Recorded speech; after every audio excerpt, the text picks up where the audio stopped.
All right, what is going on, everybody?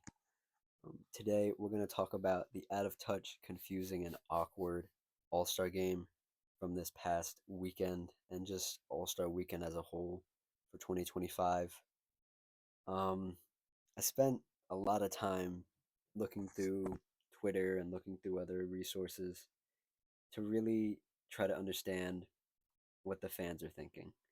And I think, I don't think, I know a lot of the fans are upset. They're like still not happy with the product, and this time they have all the right to be. Um, the presentation was bad. The games were a bit better, but it was just so awkward and so out of touch at times. If you like what I have to say, like the video. If you have your own opinions, comment them down below. If you just like the vibes, consider subscribing. Um, yeah, I'm recording this later, so if I seem a little bit more relaxed, a little bit more lethargic, it is later in the day. I did want to take some time just to think about this and not give like my immediate reaction because I thought about making the video early in the day, and I just couldn't get my thoughts together. And I think I have the mental power to do it now. It took a whole day, essentially. Um, we're gonna talk about the weekend as a whole, but more specifically, the first part of this video is going to be about the game, things surrounding the game, the games, because it was four teams. We got one winner, and Team Shaq won. That was with Jalen Brown, Steph Curry, Kevin Durant, James Harden, LeBron James. We'll get to him. Damian Lillard, Jason Tatum. Just a bunch of guys, bunch of really good guys. Um, I did pick Steph Curry to win All Star Game MVP, and he did. So shout out to me. But let's rewind a little bit. Let's talk about how the night started or the day started. Um, as all players do before almost every game, but especially before the All Star game, there's pregame interviews. And LeBron came to the podium and they started asking him questions. Somebody asked him, "What can we expect from you tonight?" And LeBron said, "You're not going to see anything from me tonight because I'm not going to play because I have foot discomfort and ankle discomfort." And this was just this is really like uncool. And I don't want to curse this early in the video, but it was just so uncool. It's just so lame. It's so lame for LeBron because the story came out before that day, before that Sunday was LeBron's not going to show up till Sunday. He's only going to play in the game, and then leave. That was the rumor. That was the what was coming out. I was like, all right, cool. He wants to take his time off, whatever. And then just can't inform anybody like 24 hours before, a couple hours before maybe. Hey, I might not be able to play. Just told Adam Silver, the whole NBA, yeah, f off. Yeah, I don't care about All Star Weekend anymore. And I get it, dude. You're in your 21st, 22nd All Star game, the first one you've missed. It's not like you flake constantly. But man, this was just so like this is so lame. Like you flake out last minute, and then you just like you don't give somebody the chance to get called up from another team having an all-star season. You don't let a guy like Norman Powell, Domantas Sabonis come out and at least a guy who wants to play, in the all-star game, and you're just like, nah, I'm good. Just so stupid. It's just so stupid. That was the first part of the night. That was the big thing that LeBron was a last-minute scratch, and moments before the game was supposed to start, Anthony Edwards was a scratch. He was going to give it a go, and I think somebody shut him down. One of the medical staff from the Wolves was like, "Yeah, no, you're not gonna play. We're not letting you go out there." Um, and then we had LeBron James' friend, four-time champion Draymond Green, go on the broadcast. There were multiple broadcasts, multiple people talking about the game. Wasn't needed either. There were like four different crews of people talking, They would just go back and forth and back and forth and back and forth. That wasn't needed. But Draymond Green was on one of those crews, and he was talking about how, oh, these rising stars don't deserve to be on Sunday's court, the All Star court. They didn't earn it. Da da da da da. And for those who don't know, there were three teams of All Stars this year, and then there was one team of Rising Stars who won the Rising Stars tournament, so to speak, and they got to play in the first round with the rest of the All Stars. They actually gave one of the best games of the night playing against the All Stars. They gave the All Stars a run for their money. But Draymond was just like so delusional in the thought of like, well, if I had to suffer to get to the All Star game and the All Star Sunday, you have to suffer too. And it's just like such an old man yells at cloud. Like it was tougher back in my day. Back in my day. Da da da da da. It was just so exhausting. It was so out of touch because Draymond and LeBron, that generation ruined the All Star game. They made it low effort. They made it lazy. They made it so silly.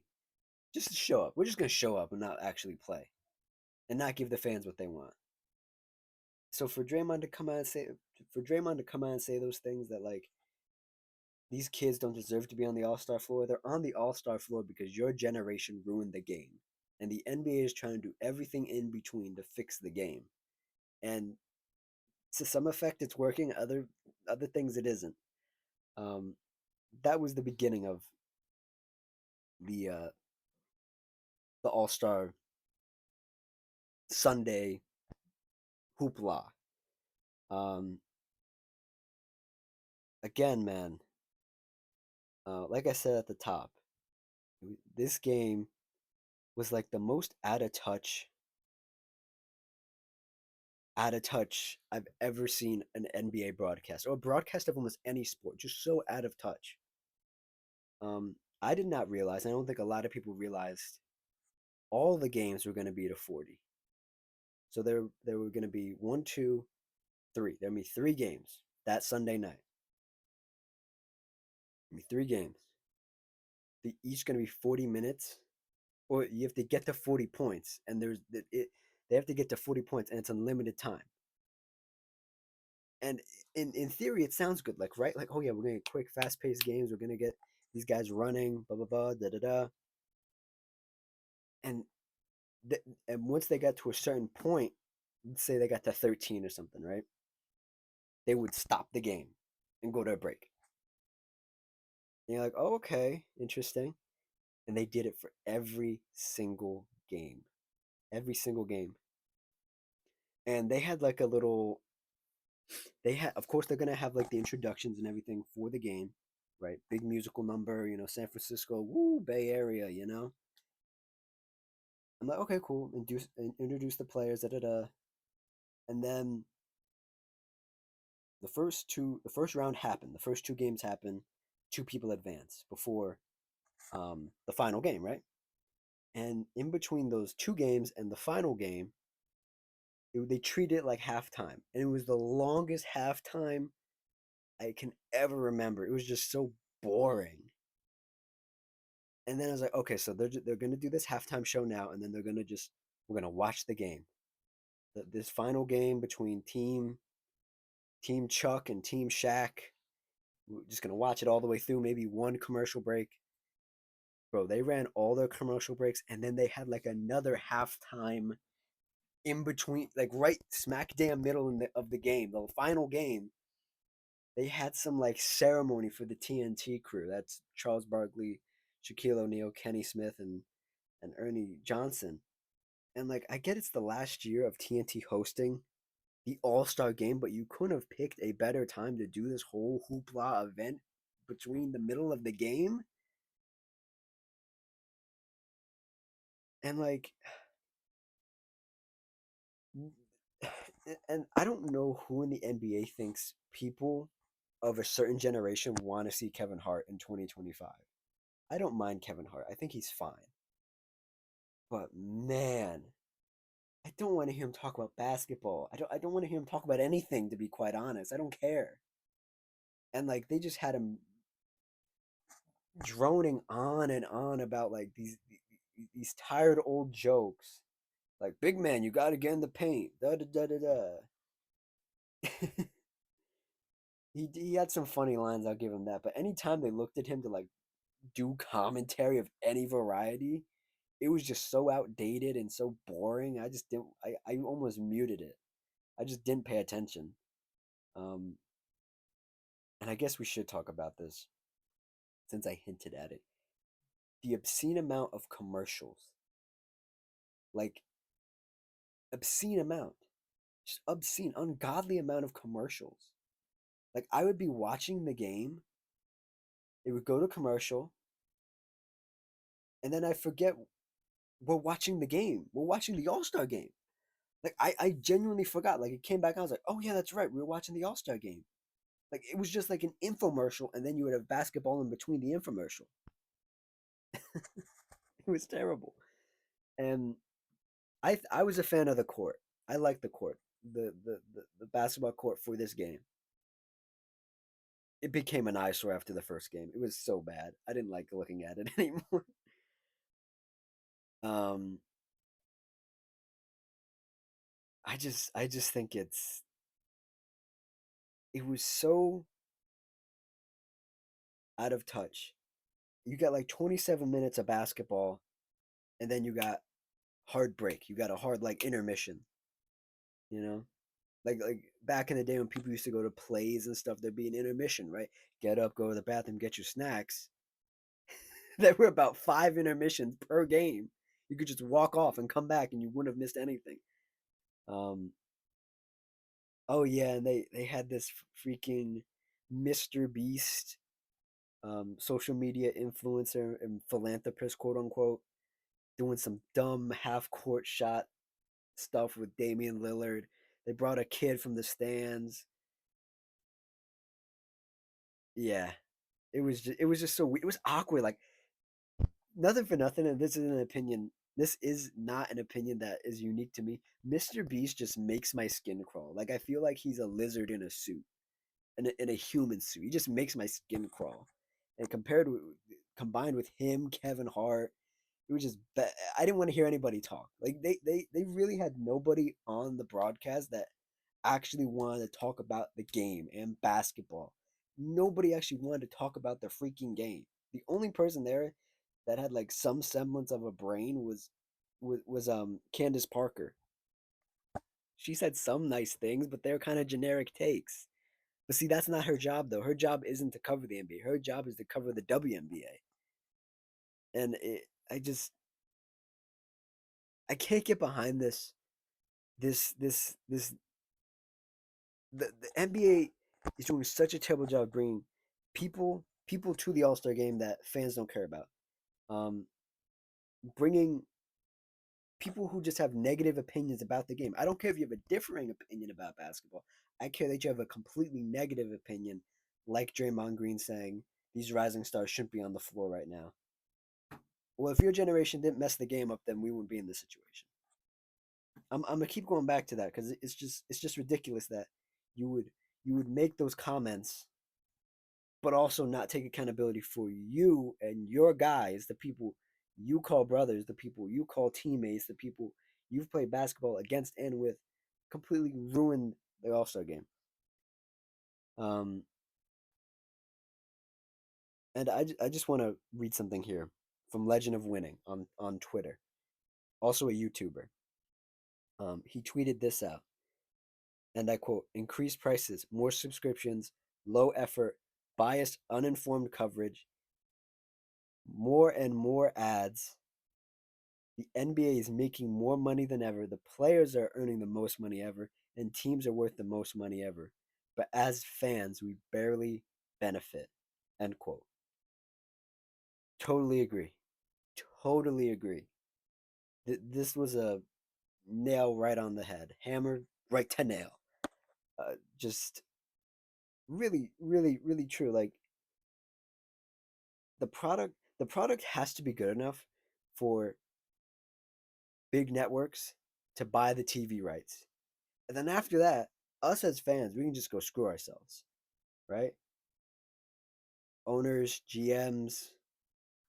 Adam Silver. I think some of the players genuinely care. I think some of the players want a genuinely fun All Star weekend because you're kind of forced to come to it unless you pull out last minute like LeBron. You're kind of forced to do it if you are selected unless you have an injury. But like nobody cares. Nobody really actually cares. And I'm so interested in like the focus groups the NBA goes to, or like what numbers they have access to. Because I genuinely want to know what amount of people are actually watching and consuming this All Star game. It's just unfathomable to me that somebody sat in a room, people sat in a room and said, you know what fans want? They want uninformed coverage and they want Kevin Hart jokes. And they want five different crews of people. We need somebody outside the arena. We need somebody inside the arena. We need somebody on the court. We need somebody in the locker room. Like they had like five different teams of people, teams of four broadcasting one game or three games over the course of an evening. And it was just, I couldn't believe what I was seeing. I couldn't believe it. Um, let's um, let's um, let's move on to some thoughts players had, some um fixes players had. Let's dive into that real quick. But before we do that, I do want to talk about the games, the actual game, the All Star game. The game was fine. I didn't mind the game. The game actually seemed a little more intense at times. You could still tell it was an All Star game, but it was interesting, and I it did hold my attention. But then my attention went right out the window when we had to watch 10 commercials back to back. Um, this is from Giannis Antetokounmpo, Bucks MVP, champion, etc., all those superlatives. Here's his fix to um, try to get the All Star game back to form. Make it Team USA versus World.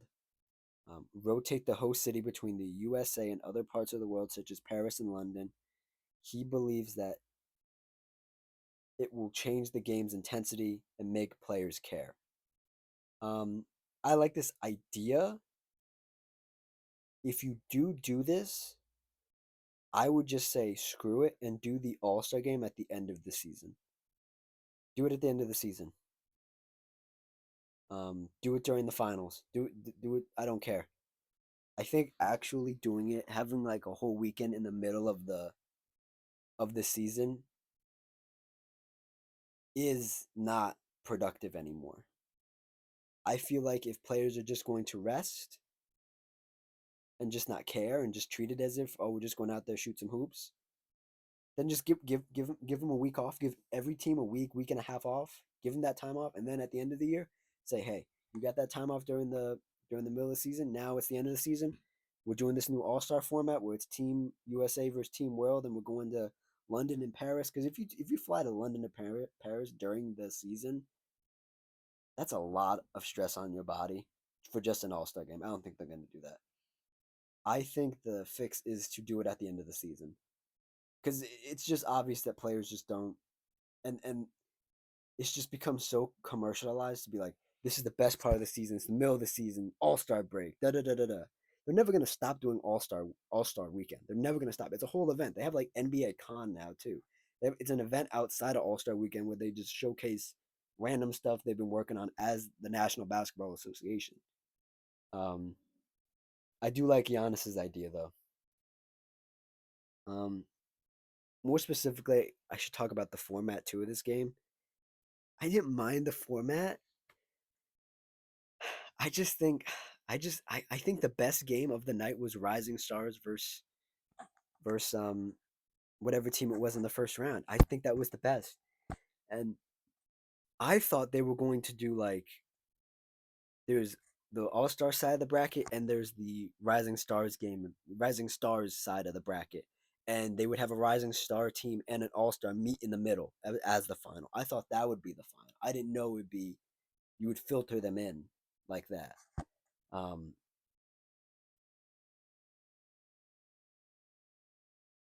some other ideas um, from people on Twitter. Um, this is another one. Swap out the Rising Stars teams for the 8 guys next up in All Star voting. Call them the All Snub team. They do not get the All Star accolade. However, if they win their first round matchup, they get to add it to their resume, and the team they beat loses it. I think this is a phenomenal idea. This was by at Free Moose on at Free Moose underscore NBA on Twitter. That's a great idea. I love that idea. Great idea. Um, let's see what else we got here. Oh, we're getting towards the end here. Of all my screenshots and everything. um, just scrolling through here.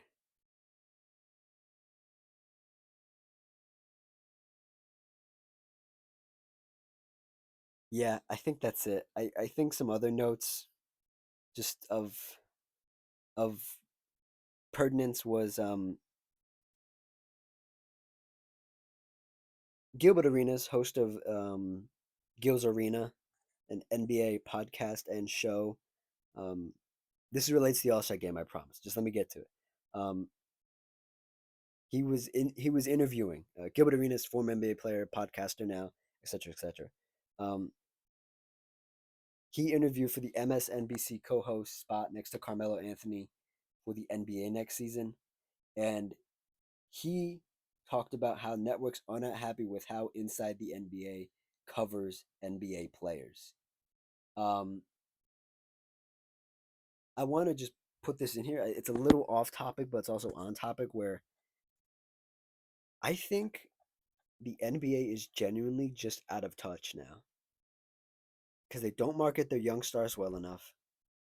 They, I don't know what they think we want to watch as fans.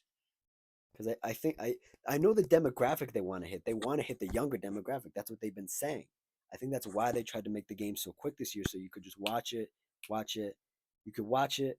Oh, commercials on. Let me open my phone and open up my brain rot TikTok app, my brain rot Twitter. And then game's back on. I watch the game. Fans don't want to sit here and watch a game like a person 25, 30, 35, 40 wants to watch a game. They want to watch it in quick succession. They want to watch more highlight esque um, games, and that's just not basketball. And when you try to commercialize it, you try to monetize it to such an egregious extent, it becomes yucky.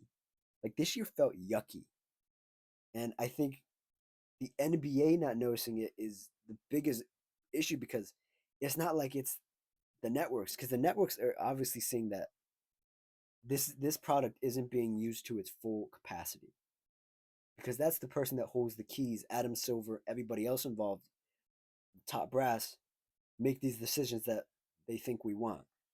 Um, Another thing is an anonymous NBA GM calls out Adam Silver, the NBA commissioner, and I quote: "Adam Silver is obsessed with tournaments, play-in tournament, in-season tournament, now the All-Star game. They've not proven to benefit our league." I think I had this idea. I'm just spitballing here. This is be free balling right now. I had an idea earlier in the season. I'm not sure if I said it on here where I would take the NBA Cup and All Star Weekend and combine it together, and literally just make it like put the NBA Cup final at All Star Weekend. Like just replace the All Star game or make it a charity game or something. Like do something. Do something else. I think putting the NBA Cup during the NBA Cup final, the last handful of games at All Star Weekend would be perfect. It'd be great. Now the problem with that is they want to do everything in Vegas for the NBA Cup. You got to sacrifice a little bit here. We're running out of ideas here, Adam. We're running out of ideas. Um, and we can talk about the dunk contest, the rise, the skills challenge, and the 3 point competition. Tyler Hero of the Miami Heat won the 3 point competition.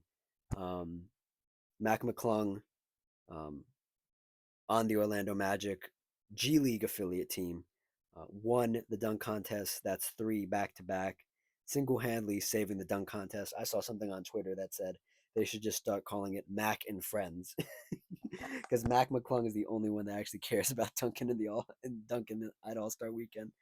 And Team Cavaliers won the skills challenge. Um, Out of all these events, they were all pretty bad. I think now that I've had time to think about it, I think we just need to get rid of the events and we need to make new events. The 3 point competition can stay. I think that one has the most excitement because it's the most random. Like you could just have a bad shooting night and you could lose. You know, um, I think that's fun. I think the dunk contest is just it's okay. I think we need to get rid of the dunk contest and like bring it back like every 5 years. Because asking somebody to make a new dunk every year or attempt to make a new dunk is just ridiculous. I think you just need to make it every 5 years. Every 5 years, bring the best dunkers together. You know what I mean? And yeah, I think that's it for All Star Weekend. It sounds like I absolutely hated this weekend. I didn't hate it. I just hated how it's the culmination of what everybody's been talking about all season, which is like the NBA does not care about the fans. They're pricing out real fans from these stadiums, from these arenas. And I feel bad for the people that went to this All Star Weekend. This All Star Weekend must have sucked. If you paid $700 just to get in the arena and have nosebleed seats, I feel bad for you. I don't know what it looked like on your end because obviously the commercials flashing on the screen isn't what the people in the arena are seeing. I hope they got some good entertainment, but man, I just think it was a culmination of this half of this season and last season and how like the NBA just isn't what it used to be. And you could say that lands on Adam Silver. And I'd probably agree with you, but oh man, we need to do better as a basketball community, not to consume some of the bullshit that they try to put out on us. Because the broadcast was bad. The game was actually slightly better, like I said, but it was commercialized. It was soulless. It was just a very awkward weekend, and this was supposed to be a big weekend for them to fix it. And I just think they took in such a. I thought this was one of the worst All Star weekends ever, and that's being like constructively criticizing them, not even just being like, "Oh, it sucked, game bad," um, blah blah blah. No, it was actually like mid, like it was actually like upsetting to watch. And the last thing I will say here, this came out after the day after, I believe. Yeah, this came out the day after. The NBA is discussing adding a 1v1 tournament next All Star weekend with $1 million prize per Front Office Sports on Twitter. Um, Fans have been wanting this for the past like 5 years, and I don't know why people like why the NBA just doesn't listen. Like this is the problem. The NBA like thinks they know what we want, and then when we tell them what we want, they're like, nah, that's a dumb idea. And then guess what? Your idea fails. You have too many commercials. This sucks. That sucks. Oh, you guys want a 1v1 tournament? You should have told us. Come on, dude. Oh man, I feel like I'm just bagging on this game I love, but it was just a bad weekend. It was just not even bad. It was okay. It was the most okayest All Star weekend ever, and I hope you enjoyed hearing me ramble about it. Um, yeah, this is a pre-recorded video. Um, I just wanted to get it out. There will be more videos this week covering some NBA team report cards and like how I feel about certain teams. We'll not cover all of them, but we'll cover some of them. Thank you for watching this video. Um, like, comment, subscribe, all that good stuff. And I will see y'all in the next video. Cheers.